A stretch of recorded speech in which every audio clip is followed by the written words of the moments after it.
நீங்கள் உங்கள் பிஎல்ஓ கிட்ட கொடுத்த அந்த எஸ்ஐஆர் படிவம் வந்து உங்களுக்கு ஆன்லைனில் சப்மிட் பண்ணிட்டாங்களா இல்லையா அப்படின்ற தெரிஞ்சுக்கிறதுக்கு voters.eci.gov.in என்ற இணையதளத்துக்கு நீங்கள் போகணும். இந்த வெப்சைட்டுக்கான லிங்க் வந்து நான் டிஸ்கிரிப்ஷனில் கொடுக்குறேன். அது உள்ளே போனீங்கன்னா இந்த மாதிரி வரும். இதில் வந்து நீங்கள் ஸ்க்ரால் பண்ணி போனீங்கன்னா இந்த ஃபில் எனுமரேஷன் ஃபார்ம் இருக்கு இல்லையா, இதை வந்து நீங்கள் வந்து கிளிக் பண்ணுங்கள், அதை தொடுங்க. அதை தொட்டிங்க அப்படின்னா அது உள்ளே வந்து போகும். அது உள்ளே வந்து போயிட்டு உங்களுடைய லாகின் டீட்டெயில்ஸ் வந்து கேட்கும். மொபைல் நம்பரு, அதுக்கப்புறம் ஓடிபி கொடுத்து லாகின் பண்ணிக்கோங்க. அதுக்கப்புறம் அகெயின் உள்ளே போனீங்கன்னா மறுபடியும் அந்த ஃபில் எனுமரேஷன் டீட்டெயில்ஸ் வந்து எடுத்து கிளிக் பண்ணுங்க.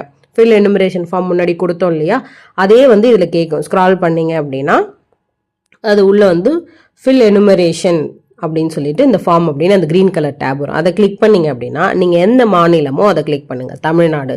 அதுக்கப்புறம் உங்களுடைய ஓட்டர் ஐடி நம்பர் இருக்கு இல்லையா, அந்த எபிக் நம்பர், அதை வந்து தொடுங்க. அதை டச் பண்ணீங்க அப்படின்னா உங்களுக்கு இந்த மாதிரி உங்கள் ஃபார்ம் வந்து ஆல்ரெடி சப்மிட்டட், எந்த மொபைல் நம்பரோட சப்மிட் பண்ணியிருக்காங்க அப்படின்னு சொல்லிட்டு தகவல் வந்து வரும். அதே மாதிரி நீங்கள் வேற யாருக்காவது செக் பண்ணி பார்க்கணும் அப்படின்னு நினச்சிங்கன்னா அவங்களுடைய எபிக் நம்பர் கொடுத்து ரீசெட் பண்ணிவிட்டு அவங்களுடைய எபிக் நம்பர் கொடுத்து சர்ச் பண்ணி பார்த்துக்கலாம். அவங்களுடைய எஸ்ஐஆர் படிவம் வந்து சப்மிட் பண்ணிட்டாங்களா இல்லையா அப்படின்றத நீங்கள் ஆன்லைன்லேயே செக் பண்ணிக்கலாம். சப்மிட்டட் அப்படின்னு வந்து பண்ணிட்டாங்க அப்படின்னா சப்மிட்டட் அப்படின்னு வந்துடும். ஒருவேளை உங்களுடைய எஸ்ஐஆர் படிவம் வந்து சப்மிட் பண்ணலை உங்கள் பிஎல்ஓ அப்படின்னா உங்களுடைய தகவல் வரும். இதில் வந்து நீங்கள் என்னென்ன அப்ளை பண்ணுறதுக்கான தகவல் வரும். நீங்கள் எந்த மாநிலம், என்ன ஓட்டு எங்கே இருக்குது உங்களுக்கு அப்படின்னு தகவல் வரும். அது வந்ததுன்னா நீங்கள் வந்து சப்மிட் பண்ணலை உங்கள் ஃபார்ம் அப்படின்னு நீங்கள் தெரிஞ்சுக்கலாம்.